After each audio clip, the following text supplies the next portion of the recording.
Halo Kak Tris, Kak Purnama ya, selamat bergabung teman-teman semua. Welcome back lagi ke live TikTok aku. Oke, hari ini seperti biasa ya, bakalan ada 10 soal lagi. Dan udah lama kita nggak bahas soal-soal penalaran. Jadi hari ini kita kembali lagi ke soal-soal penalaran teman-teman. Oke, sambil menunggu yang lain silahkan di tap-tap lagi layar HP kalian. Dan juga jangan lupa di-share link live TikTok aku ke sosmed kalian ataupun ke teman-teman kalian ya, supaya mereka bisa belajar bareng aku. Oke, nah untuk saat ini adalah soal nomor 1 ya. Silahkan dibaca dan dijawab teman-teman. Oke, silahkan dibaca dan dijawab ya. Malam Kak, malam juga Kak Mamadiah nih. Oke teman-teman, hari ini tanggal 17 ya. Berarti nanti yang ada yang nanya ya, kapan TO keduanya, itu TO keduanya tanggal Juni sampai berapa ya? Januari, Februari, Maret, April, Mei, Juni itu ada 31 ya teman-teman ya. Nah, sampai tanggal 31 nanti ya, baru live baru TO-nya teman-teman ya. Pokoknya di akhir bulan Juni itu ada TO lagi. Jadi jangan sampai ketinggalan ya, dan teman-teman yang mau ikutan TO batch keduanya ya, kalian bisa gabung ke dalam grup Telegram. Oke teman-teman, silahkan dijawab. Untuk soal nomor 1 ya, yang ditanyakan adalah apakah evaluasi ya, apakah evaluasi yang harus dilakukan bidan pada kasus tersebut. Oke, kita lihat ya. Nah, perempuan usia 24 tahun ya, G1P0A0, hamil 37 minggu, datang ke poli kebidanan untuk memeriksakan kehamilan.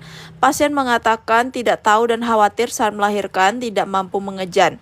Bidan memberikan penjelasan mengenai tanda-tanda dan proses persalinan serta berbagai posisi yang bisa dilakukan saat persalinan. Kira-kira apa evaluasinya, teman-teman? Ya, evaluasinya apa nih? Yang A memilih tempat persalinan ya, yang B mengenali tanda persalinan, kemudian yang C mempraktikkan kemampuan mengedan, D mengenal komplikasi selama persalinan, E mempraktikkan berbagai posisi persalinan. Ya, yang mana jawabannya? Ada yang B, ada yang E ya, ada yang D juga tadi ya, kalau nggak salah aku. Oke, komen-komen teman-teman ya, silahkan dijawab. Kita fokus ke permasalahan pasien ya. Nah, jadi di sini evaluasi ya, berarti untuk dilakukan evaluasi tujuannya adalah untuk memastikan apakah pasien tersebut sudah mengerti atau belum terkait penjelasan bidan, teman-teman. Nah, jadi di sini usia kehamilannya 37 minggu. Kemudian keluhannya ya, dia itu tidak tahu dan khawatir ya saat melahirkan, tidak mampu mengejan. Nah, berarti secara garis besar itu dia khawatir dan tidak tahu cara mengejan ya, teman-teman ya, seperti itu. Nah, kemudian di sini bidan memberikan penjelasan ya, yaitu ada tanda-tanda dan proses persalinan dan juga posisi yang bisa dilakukan saat persalinan. Kira-kira apa evaluasi yang harus dilakukan oleh bidan? Ya, evaluasinya sesuai dengan permasalahan pasien tadi, teman-teman. Kira-kira dia sudah bisa atau belum, sudah mengerti atau belum, seperti itu ya. Jadi untuk ini ya, evaluasi yang harus dilakukan oleh bidan itu adalah yang mana, teman-teman? C ya, mempraktekkan kemampuan mengedan untuk memastikan apakah si pasien itu sudah mengerti atau belum. Karena permasalahannya dia takut ya kalau dia itu tidak mampu mengejan dan tidak tahu, teman-teman, seperti itu. Jadi untuk soal nomor 1 jawabannya adalah yang C, teman-teman. Kenapa tidak B? Nah, kita fokus ke permasalahan pasien ya, teman-teman ya. Di sini kan sudah dibilang bahwa pasiennya itu mengatakan tidak tahu dan khawatir saat melahirkan ya, tidak mampu mengejan, seperti itu. Maka evaluasinya harus dievaluasi ulang nih, kira-kira permasalahannya dia ini sudah teratasi atau belum, seperti itu. Jadi makanya soal nomor 1 jawabannya adalah yang C. Dan satu lagi, jangan lupa ya, disiapkan dulu kertasnya ya, kertas coret-coretnya atau kertas kecil aja untuk menghitung skor kalian nanti benar berapa dan salah berapa. Kita lanjut lagi ya ke soal nomor 2. Oke, soal nomor 2 silahkan dijawab, teman-teman ya. Kak, ini baru mulai ya? Iya, Kak Tania. Ini baru soal nomor 2, Kak Tania. Oke, teman-teman, silahkan di tap-tap lagi layarnya ya. Di tap-tap lagi layarnya.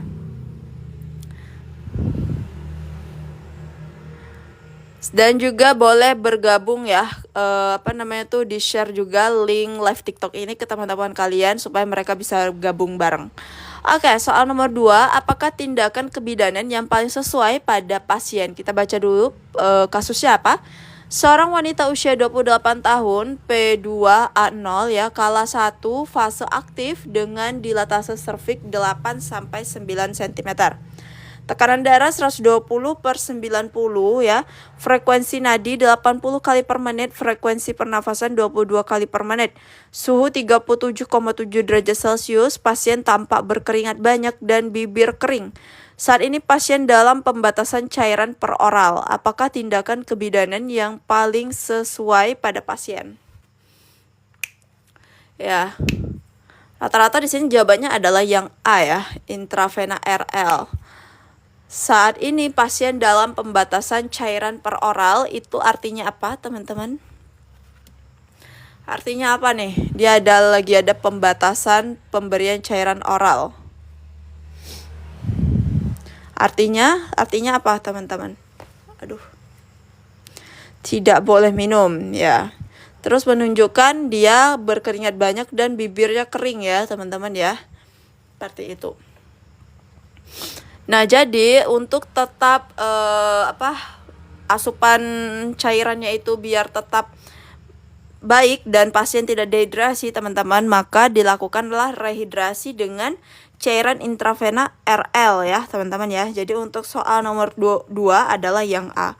Karena di soal itu ada dikatakan bahwa pasien ini dalam pembatasan cairan peroral, artinya tidak boleh diberikan minum ya, seperti itu. Maka jawaban soal nomor 2 itu adalah yang A. Lanjut lagi ke soal nomor 3, guys.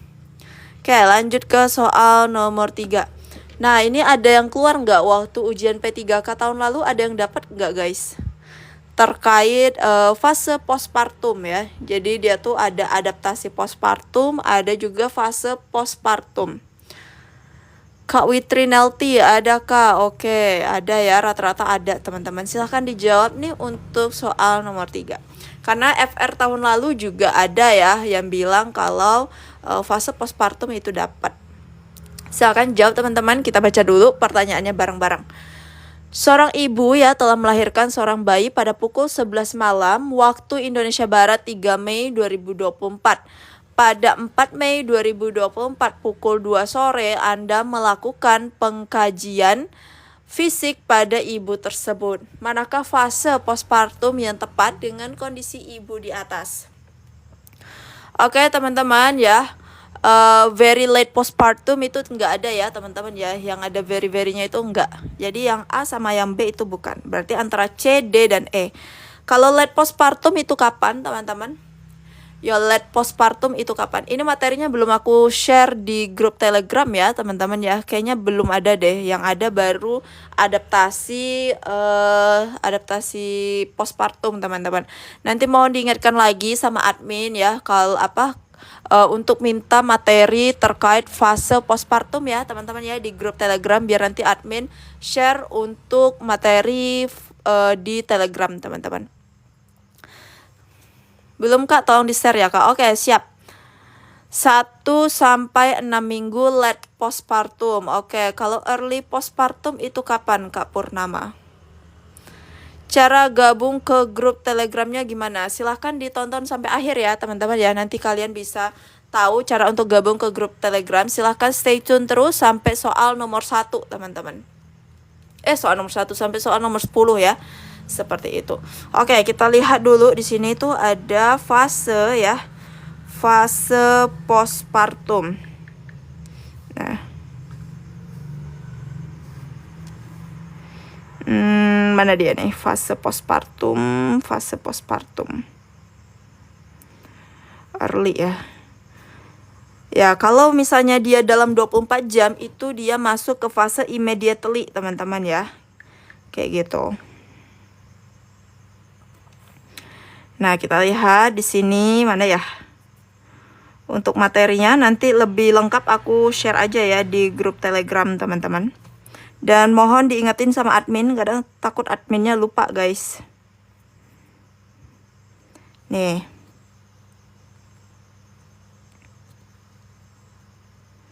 Nih ya teman-teman ya, kalau untuk immediately postpartum itu berlangsung selama 24 jam pertama ya. Kalau early postpartum itu berlangsung sampai minggu pertama teman-teman. Kalau late postpartum mulai dari minggu kedua sampai ke 6 postpartum ya. Jadi di sini kan dia masih 24 jam teman-teman ya.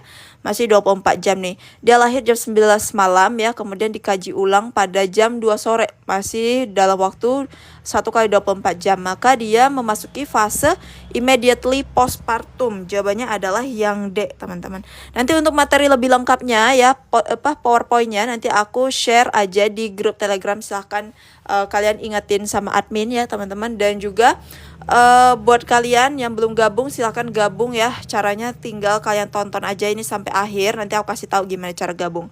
Lanjut ke soal nomor 4. Baru 11 jam. Maksudnya apa nih Kak Vero baru 11 jam? Lanjut ya teman-teman ya, soal nomor 4 kita lihat apakah tindakan kebidanan yang tepat untuk mengatasi masalah nyeri. Oke. Seorang pasien ya perempuan usia 25 tahun datang ke RS sudah dengan keluhan mules sejak jam 3 subuh dan dirasakan semakin sering dan nyeri. Hasil anamnesa didapatkan data pasien hamil anak pertama, kontraksi kuat 10 menit sekali, pembukaan 3 cm. Apakah tindakan kebidanan yang tepat untuk mengatasi masalah nyeri? Ya, kira-kira tindakan yang tepat untuk mengurangi rasa nyeri itu apa teman-teman?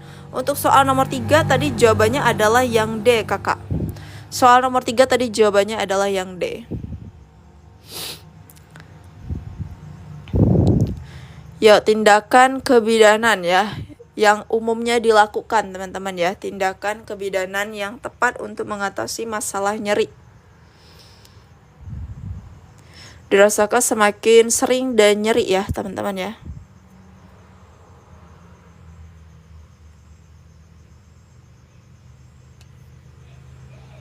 Oke, jadi salah satu tindakan kebidanan yang tepat ya, yang paling ampuh untuk mengatasi masalah nyeri itu adalah melakukan masase punggung teman-teman ya. Pijat pada punggung itu tujuannya adalah untuk mengurangi rasa nyeri pada ibu bersalin seperti itu. Jadi untuk soal nomor 4 jawabannya adalah yang C. Lanjut ke soal nomor 5. Silakan dijawab untuk soal nomor 5. Berapakah berat uterus normal pada ibu saat ini? Ada yang dapat nggak ya soal terkait berat uterus postpartum, ada yang dapat nggak waktu ujian P3K tahun lalu? Adakah Kak Witrinelti dapat ya? Yang lain dapat nggak? Kak Dia Zepem nggak dapat ya? Kak bahas soal perawat nurse dong. Kak Novi ya, Kak Noiva ya. Kak Noivan kalau untuk perawat nurse itu di TikToknya Nurse Nisa ya. Jadi pergi aja ke TikToknya Nurse Nisa, itu khusus pembahasan soal-soal perawat dan juga nurse. Ya, jadi berat uterus normal pada ibu hamil saat ini belum aku kasih juga ya materinya ya teman-teman ya. Materi ini belum ada kan di grup Telegram? Sepertinya tidak ada sih. Soalnya aku belum ada share ke adminnya kayak gitu. Enggak Kak. Belum ya. Oke, silahkan diingetin lagi ya teman-teman, takutnya admin lupa. Ya, tadi materi terkait fase postpartum dan juga ukuran uterus postpartum ya. Silahkan diingetin adminnya lagi kayak gitu. Kalau misalnya belum dikirim juga sama admin, ingetin aja ya. Gitu, takutnya lupa guys. Gimana cara gabung ke grup Telegram? Silahkan ditonton sampai akhir ya teman-teman. Oke, nah berat uterus normal kita lihat dulu nih dia postpartum berapa jam. Seorang wanita usia 23 tahun melahirkan anak pertama 6 jam yang lalu di BPM. Berat bayi itu 2.800 gram. Ibu mengeluh lelah, perut mulas dan belum BAK. Hasil pemeriksaan TTV normal itu TFU 2 jari bawah pusat ya, lokea berisi darah segar. Berapakah berat uterus normal pada ibu saat ini? Ya, jadi berat uterus ibu 6 jam postpartum itu adalah 750 gram teman-teman. Kalau 500 gram itu 1 minggu postpartum teman-teman ya. Nanti dia makin lama makin turun ya. Paling terakhir itu 50 gram teman-teman. Dan untuk info lebih lengkapnya, materi lebih lengkapnya nanti aku share ke grup Telegram. Silahkan diingetin lagi admin dia di grup Telegram seperti itu. Jadi untuk soal nomor 5 jawabannya adalah yang E. Lanjut ke soal nomor 6. Kak Vero kenapa nangis, Kak? Kak Vero kenapa nangis? Oke, sampai soal nomor 5 tadi ada yang masih benar semua, teman-teman? Ada yang masih benar semua enggak nih? Lanjutlah ya ke soal nomor 6. Seorang ibu dirawat di ruang nifas setelah melahirkan bayi laki-laki dengan berat 3.400 gram, sehat, tekanan darah 120/70 ya, kemudian nadi 78 kali per menit. Apakah yang bukan menjadi fokus pengkajian pada masa nifas apabila diarahkan untuk melihat perubahan fisik? Yang bukan ya teman-teman ya, yang bukan. Yang bukan yang mana? Ada yang B, ada yang D. Yang ditanyakan adalah yang bukan menjadi fokus pengkajian teman-teman pada masa nifas apabila diarahkan untuk melihat perubahan fisik. Ya, ada yang terkecoh nggak nih sama soal nomor 6? Ada yang terkecoh nggak guys? Atau nggak terkecoh? Oke, ini jawabannya ada yang E, ada yang B, ada yang D tadi ya, aku lihat. Ada juga yang C, teman-teman.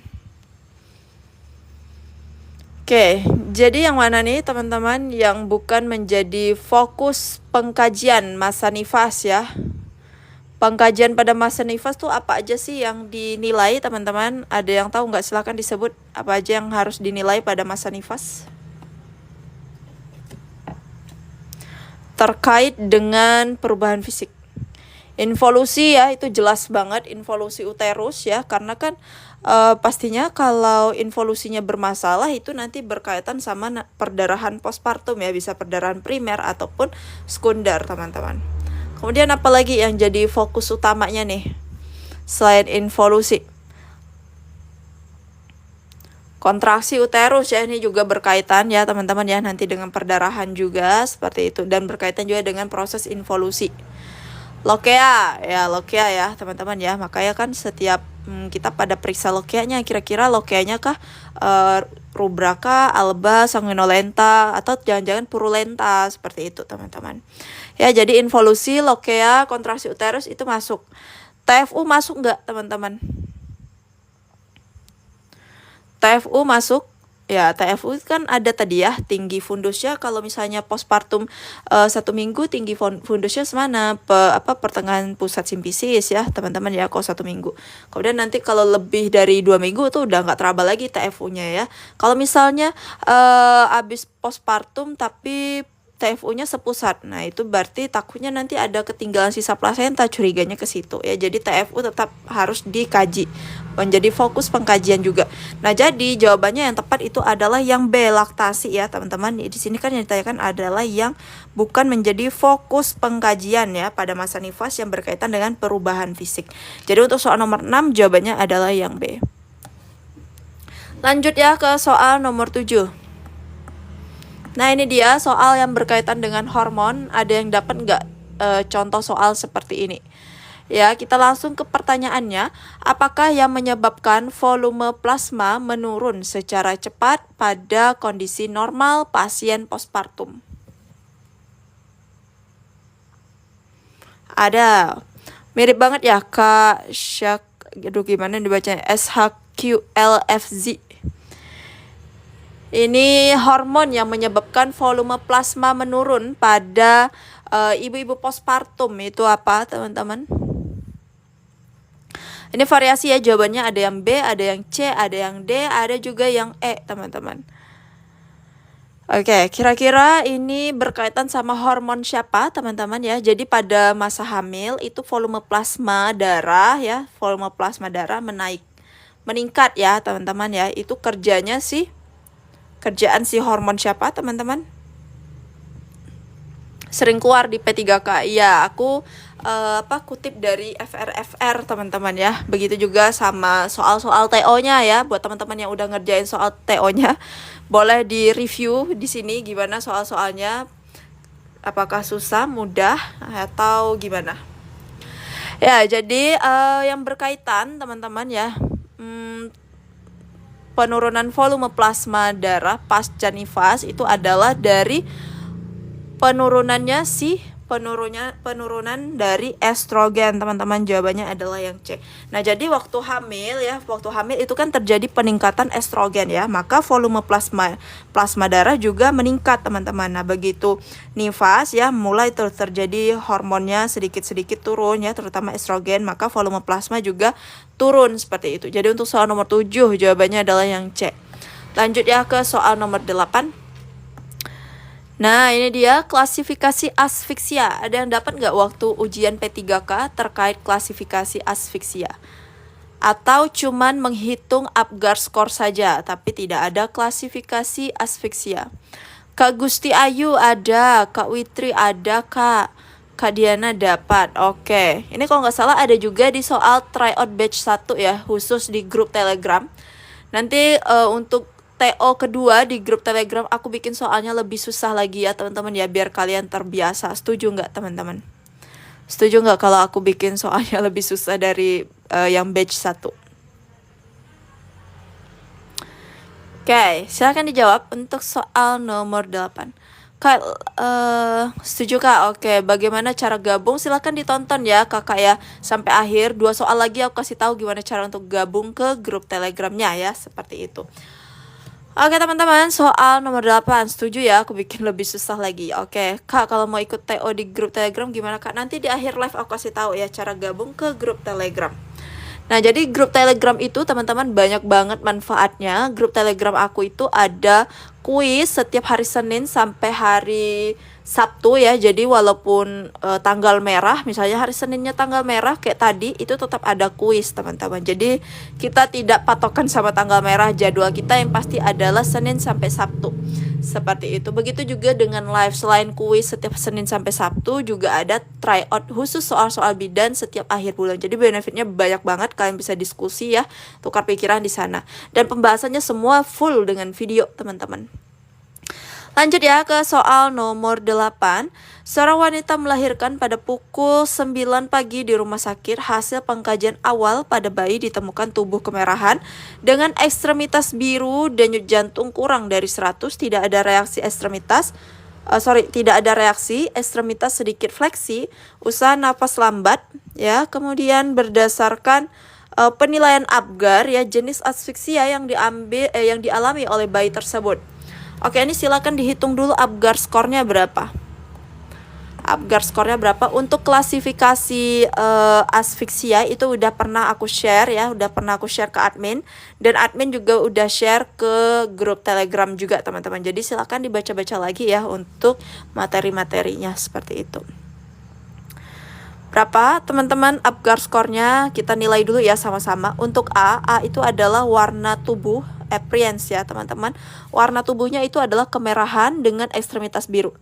Nah, harusnya kalau poin 2 ya itu kemerahan keseluruhan, tapi ini ekstremitasnya biru, berarti skornya 1 teman-teman. Kemudian yang P itu ada pulse. Grup telenya apakah? Untuk kakak kodok kotek ya. Untuk gabung ke grup Telegram silahkan ditonton sampai akhir. Nah, yang P itu pulse ya teman-teman, dia harus lebih dari 100 baru poinnya 2, tapi di sini kurang dari 100 teman-teman, maka skornya adalah 1. G ini adalah refleks teman-teman ya, adalah refleks. Nah, kita lihat tidak ada reaksi. Kalau tidak ada reaksi itu adalah 0. Kalau sedikit reaksinya itu 1, kalau reaksinya aktif ya itu 2. Nah, kita lihat lagi A ya teman-teman ya, activity atau tonus otot. Nah, ternyata ekstremitasnya sedikit fleksi teman-teman. Ekstremitas sedikit fleksi ya. Kalau misalnya dia full ya, maksudnya aktif banget, itu nilainya 2. Tapi kalau sedikit aja itu nilainya 1. R, respirasi ya, usaha napas lambat ini juga 1. Jadi total Apgarnya adalah 4. 4 itu masuk kategori asfiksia apa teman-teman? asfiksia sedang ya. Jadi jawabannya adalah yang B. Jadi untuk asfiksia berat itu skornya adalah 0 sampai 3 ya. Untuk asfiksia sedang ya itu adalah 4 sampai 6. Kalau asfiksia ringan ya itu adalah 7 ya teman-teman ya. 7 sampai dengan 8 teman-teman. 7 sampai 10 ya. Tapi kalau di buku 7 sampai 10 sih. Tapi kan harusnya 10 itu bukan asfiksia lagi ya teman-teman ya. Oke, jadi untuk soal nomor 8 itu jawabannya adalah yang B. Lanjut lagi ya ke soal nomor 9, dan materi ini udah pernah aku share di grup Telegram ya teman-teman. Silahkan dilihat lagi dan dibaca-baca lagi. Lanjut ke soal nomor 9 guys. Nah ini dia. Kapan bidan melakukan penahanan pada perineum sesuai dengan kasus di atas? Typo nih cuy. Bidan ya. Kapan bidan melakukan penahanan pada perineum sesuai dengan kasus di atas? Ayo, kapan nih dilakukan stenan teman-teman ya? Tujuan stenan apa sih? Biar apa sih tujuan dilakukan stenan? Kenapa gak dibiarin gitu aja?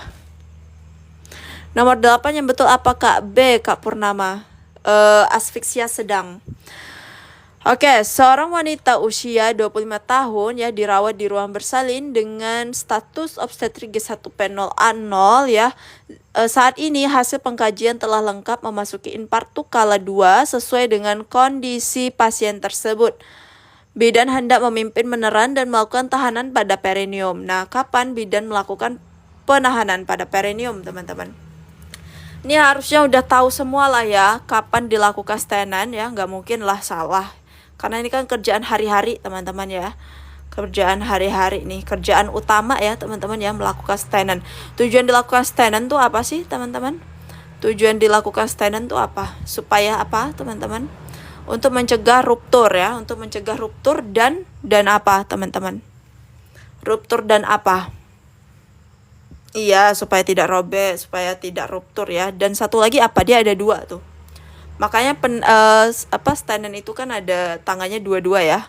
Yaitu supaya tidak robek ya atau ruptur, dan juga tidak terjadinya defleksi maksimal pada kepala bayi, teman-teman, seperti itu. Ya, jadi perineum ya, maksudnya penahanan pada perineum atau stenan ini itu dilakukan saat pembukaan lengkap ya pastinya. Kemudian ketubannya juga udah pecah. Kalau misalnya belum pecah silahkan di amniotomi dulu. Dan satu lagi, tampak kepala bayi 5-6 cm di depan vulva. Ini baru dilakukan stenan untuk mencegah ruptur dan defleksi kepala bayi secara maksimal, teman-teman. Kayak gitu ya. Soal nomor 9 jawabannya adalah yang E. Lanjut ke soal yang terakhir guys. Nah ini dia soal yang terakhir. Apakah masalah kebidanan pada kasus tersebut? Silahkan dijawab. Ini soal penalaran teman-teman. Gak apa-apa lah ya, soal terakhir soal penalaran biar sedikit panas ya. Biar yang mau jaga malam itu panas ya. Malam ini juga aku jaga malam. Ada yang sama jaga malam gak nih? Ada yang sama dengan aku? Sama-sama jaga malam hari ini. Lebaran jaga malam ya guys ya. Oke. Lanjut ya teman-teman ya. Untuk ke soal nomor 10 boleh dibaca lagi pertanyaannya. Kak Star sama Kak. Ya Kak, aku Kak hari ini jaga malam. Semangat ya buat kita semua yang jaga malam ya. Semoga nggak banyak deh pasiennya. Oke, lanjut ke soal nomor 10. Seorang wanita, Kak Mei, aku jaga siang Kak. Siap Kak Meme. Berarti bentar lagi pulang ya Kak Meme ya. Masih ada 1 jam setengah lagi kayaknya. Seorang wanita usia 25 tahun ya di ruang bersalin dengan keluhan nyeri pada pinggang yang menjalar ke perut bagian bawah. Teratur dengan kontraksi semakin kuat dan sering. Nah, pemeriksaan fisik, perineum menonjol, vulva vagina terbuka, tekanan pada rektum dan anus. Pemeriksaan VT ya, pembukaannya serviks 10 cm, bibir parsial tidak teraba ya, maksudnya itu bibir serviknya ya teman-teman, berarti udah deselerasi tuh. Kemudian kontraksi 5 kali dalam 10 menit dengan durasi 50 detik. Masalah kebidanannya apa teman-teman? Dia nyeri ya, nyerinya itu berhubungan dengan apa teman-teman? Dengan pembukaan kah? Atau dengan distensi perineum kah? Atau dengan trauma jaringan. Ayo yang mana nih? Rata-rata jawabannya adalah yang A ya. Kita lihat nih. Ini soal penalaran ya teman-teman ya. Soal penalaran gak ada teorinya, tapi dinalarin lagi dari kasus gitu. Dibaca lagi teliti ya. Jadi tips and trick untuk lulus P3K ya sebenarnya fokus waktu ngerjain soalnya tuh fokus, dibaca baik-baik yang diminta apa, kemudian keterangannya apa, masalahnya apa kayak gitu. Jadi harus matching nih antara jawaban dengan si kasus kayak gitu. Biasanya soal-soal penalaran kayak gitu teman-teman, harus matching. Kak, sekali live berapa soal? 10 aja Kak Tania ya. Jadi harus matching teman-teman. Baca baik-baik dulu ya. Nah, jadi di sini ya dia nyeri per bagian bawah ya. Kontraksinya itu teratur dan sering. Nah, pada pemeriksaan fisik itu didapatkan perineumnya menonjol, teman-teman. Perineumnya menonjol ya, berarti kan artinya kepala bayi sudah menekan perineum ya, sudah mau ingin keluar kayak gitu. Kemudian vulva vagina juga terbuka nih ya. Kemudian juga ada tekanan pada rektum dan anus. Nah, kemudian kira-kira di sini bibir parsialnya itu tidak teraba lagi ya. Apa masalah kebidaannya? Yaitu nyeri yang berhubungan dengan distensi perineum ya. Distensi perineum itu maksudnya adalah meregang ya. Perineumnya itu meregang ya, karena di sini sudah dijelaskan bahwa pada pemeriksaan fisik itu perineumnya menonjol. Artinya kepala janin itu sudah menekan perineum sehingga terjadi ya nyeri itulah ya teman-teman ya, akibat adanya distensi perineum seperti itu. Jadi untuk soal nomor 10 jawabannya adalah yang D. Oke teman-teman, tadi ada yang mau gabung ke grup Telegram ya, karena di grup Telegram kita setiap hari Senin sampai hari Sabtu itu ada kuis dan pembahasannya semua full dengan video.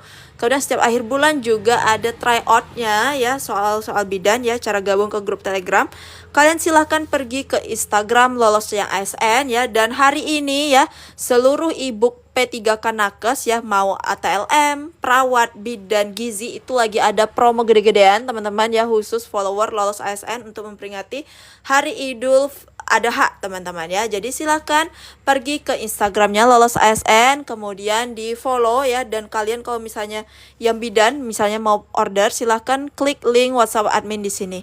Nanti admin bakalan balas ya. Jadi khusus hari ini itu 100.000 aja teman-teman ya. Jadi harga awal itu adalah 120 ya, tapi karena ada potongan 20.000 jadi 100.000 aja khusus malam ini aja untuk 15 orang tercepat ya. Jadi silahkan digercep-gercepin aja untuk 15 orang tercepat ya teman-teman. Tapi tadi slotnya itu udah berkurang jadi tinggal 6 orang teman-teman ya. Jadi tinggal untuk 6 orang slot aja. Silahkan digercep-gercepin aja. Harganya 100.000 ya teman-teman ya. Jarang-jarang banget kayak gitu. Ditransfer kemana ya kakak? Silahkan di WhatsApp aja admin ini ya, WA admin, nanti bahkan dibalas oleh admin satu persatu seperti itu. Dan juga jangan lupa di follow Instagramnya Lolos ASN supaya kalian bisa dapetin info update terkait P3K dan juga CPNS. Oke teman-teman, segitu aja dari aku ya. Terlebih kurang thank you so much teman-teman. Dan satu lagi, besok kita live jam 7 malam waktu Indonesia Barat ya, jam 19.00 waktu Indonesia Barat. Dan thank you banget buat gift-nya yang udah kalian kasih, dan sama thank you juga yang udah bergabung. Dan sukses terus buat kita semua ya teman-teman, dan semoga yang lagi berjuang itu dimudahkan dalam menjawab soal-soal P3K, dan semoga apa yang kalian pelajari itu keluar semua waktu ujian dan dimudahkan. Satu lagi kuncinya, jangan lupa berdoa, dan satu tetap fokus teman-teman ya. Jangan saking kekejar waktu buru-buru jadi nggak fokus sama soal ya, seperti itu. Oke teman-teman, besok kita lanjut lagi live-nya ya. Sampai jumpa besok. Terlebih kurang aku mohon maaf. Bye bye.